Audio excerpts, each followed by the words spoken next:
Robotics, artificial intelligence వంటి రంగాల్లో ఆధిపత్యం కోసం ప్రయత్నిస్తున్న చైనా ఆ దిశలో వేగంగా అడుగులు వేస్తోంది.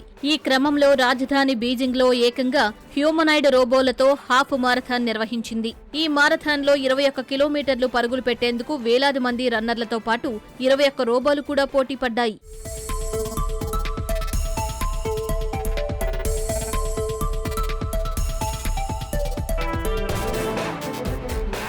హాఫ్ మారథాన్కు కొన్ని వారాల ముందే రోబోలను పరీక్షించి మరీ బరిలోకి దింపినట్లు చైనా మీడియా వెల్లడించింది. చైనాలో జరిగిన అనేక మారథాన్లలో రోబోలు కనిపించినప్పటికీ మనుషులతో కలిసి పోటీ పడటం మాత్రం ఇదే తొలిసారి అని నిర్వాహకులు తెలిపారు.